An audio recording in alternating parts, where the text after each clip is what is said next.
దేవునికి మహిమ కలుగునుగాక.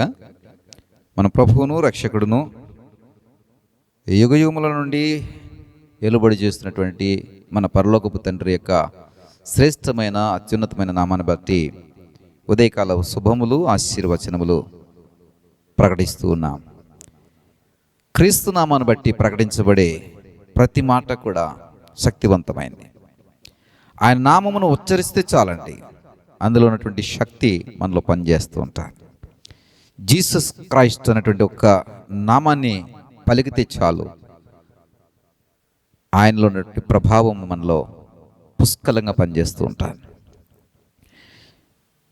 యేసుక్రీస్తు వారి యొక్క శక్తి అపారమైనది. యేసుక్రీస్తు వారి యొక్క శక్తి చాలా శ్రేష్టమైనది. ఇది మనము ఎప్పుడు కలిగి ఉండాలి. ఇలా కలిగి ఉండడానికి ప్రయాసను మనం ఎప్పుడు కూడా కనపరుస్తూ ఉండాలి.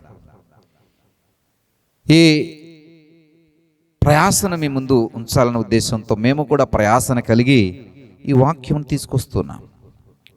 ఈ వాక్యమును ప్రతి ఉదయమున ఎందుకు మీకు తీసుకుని వస్తున్నామంటే, ఆయనలో మీరు ప్రభావం కలిగిన వారిగా మార్చబడాలి, ఆయనలో మీరు శక్తివంతులుగా మార్చబడాలి, ఆయనలో మీరు ప్రయోజకులుగా మార్చబడాలి. ఈ వాక్యము నీలో నిత్యము పని చేయగలగాలి.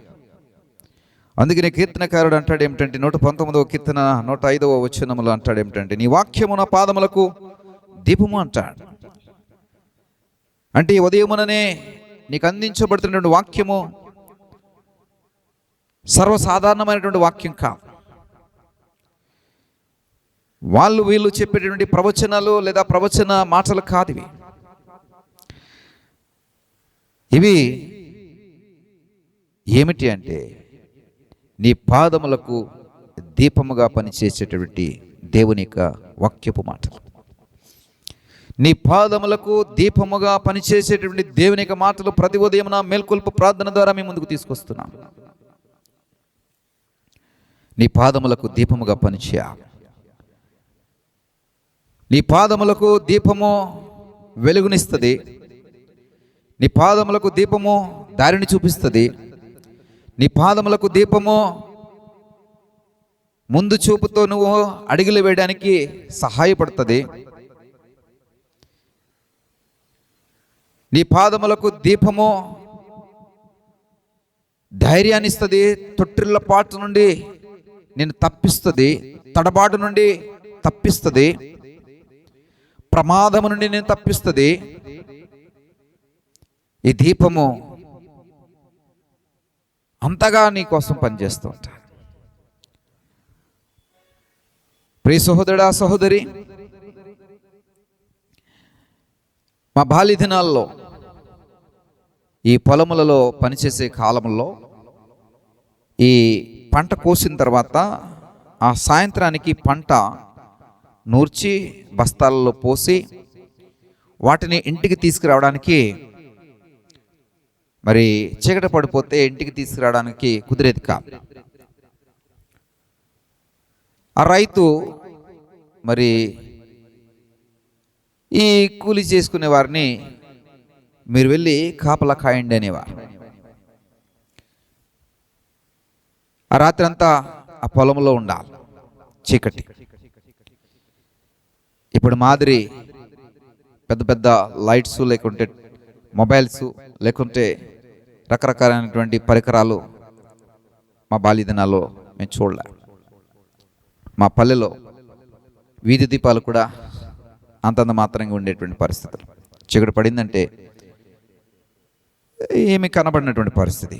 పొలములలో ఉంటే అసలు ఏముండదు. అలాంటప్పుడు మరి దీపం వెలిగించుకుని నేను మా అన్న వెళ్తుండేవాళ్ళం ఆ రాత్రి కాపలా కాయడానికి. ఈ దీపము మాకు దారి చూపించేది. ఈ దీపము మాకు ధైర్యాన్ని ఇచ్చేది.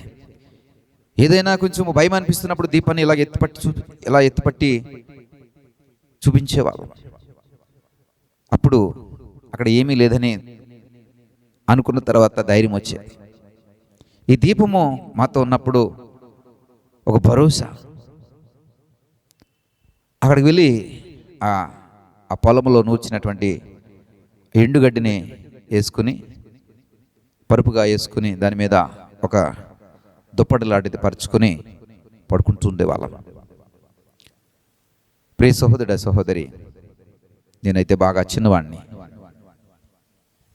మా అన్న అయితే యవనస్తుడిగా ఉండేవాడు. ఎందుకు మాట చెప్తున్నానంటే, దీపము మాకు ధైర్యాన్ని ఇచ్చేది. దీపము చీకటిని పారద్రోలేది. దీపము మా చుట్టూ వెలుగును నింపేది. ఈ ఉదయకాల సమయంలో నేను చెప్పే దీపము అంతకు మించి శ్రేష్టమైనది. ఏమిటి ఆ దీపం అంటే, ఈ అనుదినము నీకు అనుగ్రహించబడుతున్నటువంటి వాక్యమే ఆ దీపం. ఈ వాక్యము నీకు దారి చూపిస్తుంది, భరోసానిస్తుంది, ధైర్యాన్నిస్తుంది, నిబ్రతనిస్తుంది, నీ చీకటిని పారదోలుతుంది. నీలో భయోందోళన కలిగినప్పుడు ఈ వాక్యమే నీకు ధైర్యాన్ని ఇస్తుంది. నీ అడుగులు తడబడకుండా నిన్ను ధైర్యపరుస్తుంది, నిబ్రపరుస్తుంది, నీకు దారి చూపిస్తుంది, నీ భవిష్యత్తును నీకు చూపిస్తుంది, ముందు చూపుతో అడుగులు వేయడానికి నీకు జ్ఞానమును ప్రబోధిస్తుంది.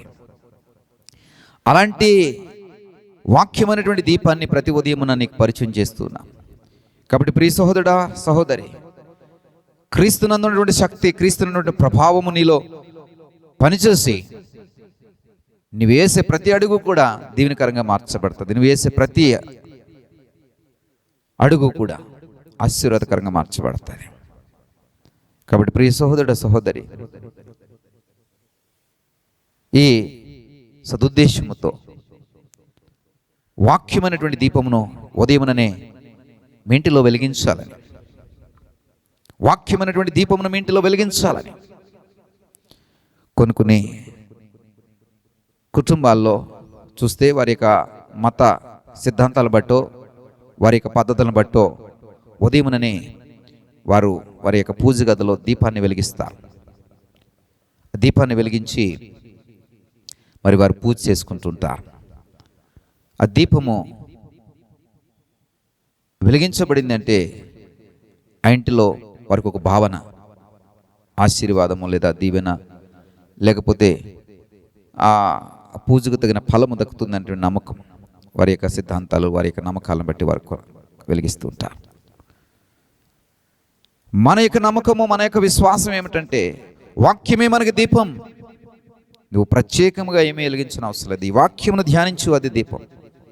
ఈ వాక్యమును చదువు, అదే దీపం. ఈ వాక్యములో పాలుపంపులు పొందుకో, అదే దీపం. అదే నీకు ఆశీర్వాదము, అదే నీకు దీవెన. ప్రియ సహోదరుడా సహోదరి, ఈ వాక్యమే నీకు దారిని చూపిస్తుంది. ఈ వాక్యమే నీ బ్రతుకు అంతటిని కూడా లీడ్ చేస్తుంది. అందుకనే భక్తుడు అంటాడు, నీ వాక్యమే నేను బ్రతికించును, నీ వాక్యమే నేను బలపరచును అంటాడు. అందులో కృపాశక్తి దాగి ఉందంటాడు, దయా కరుణ అందులో దాగి ఉందంటాడు. కాబట్టి ప్రియ సహోదర సహోదరి, క్రీస్తులో ఉన్నటువంటి ఈ ప్రభావం, క్రీస్తులో ఉన్నటువంటి ఈ వెలుగు నీలోకి రావాలి అంటే ఆయన యొక్క వాక్యమును ఉదయం నేను ధ్యానించు. ఈ వాక్యమును ధ్యానించడం అంటే నీవు దీపమును వెలిగిస్తున్నట్టు లెక్క, నీ పాదములకు దీపమును వెలిగిస్తున్నట్టు లెక్క. ప్రియ సహోదరుడా సహోదరి, అట్టి కృప ప్రతి ఉదయమున నీవు కనపరచాలని, అట్టి కృపలో నువ్వు నిలవాలని దేవునికి దాసుడిగా ప్రయాసతో ఆశతో మనవి చేస్తున్నాను. దేవుడి మాటలను దీవించి ఆశీర్వదించును గాక. మీ కొరకు చిన్న ప్రార్థన చేస్తా. దయగల తండ్రి, కృపగలని దేవా, మాకు ఇచ్చిన ఉదయకాల ధ్యానం బట్టి మీకు స్తోత్రాలు. అవును ప్రభా, మేము ప్రయాసను కలిగి ఉండాలి. వాక్యము వినుటాన్ని ప్రయాసను మేము కలిగి ఉండాలి. వాక్య ధ్యానం అనేటువంటి ప్రయాసను మేము కలిగి ఉండాలి. ఎందుకంటే వాక్యము మాకు దీపము నాయన. ఇదిగో ప్రభా, నీలో ఉన్న శక్తి, నీలో ఉన్న ప్రభావం మాలోనికి రావాలి అంటే నీ వాక్యమును మేము వెలిగించాలి. వాక్యమైనటువంటి దీపమును మేము వెలిగించే వారంగా ఉండాలి. ఇదిగో నన్ను మేల్కొల్పు ప్రార్థన సహవాసం ద్వారా ఎందరైతే ఈ వాక్యములో, వాక్య ధ్యానంలో పాల్పొంపులు పొందుకుంటున్న వారిని జ్ఞాపం చేసుకునమని, వారి త్రోవలకు మీ వాక్యమైనటువంటి దీపమును తోడుగా ఉంచమని, వారు చేసే ప్రతి పనిలో నీ విజయమును, జయమును అనుగ్రహించమని నా ప్రభువును, ప్రియరక్షకుడిని యేసు నామమును బట్టి ప్రార్థించి పెట్టుకుంటున్నాం పరమ తండ్రి. ఆమేన్.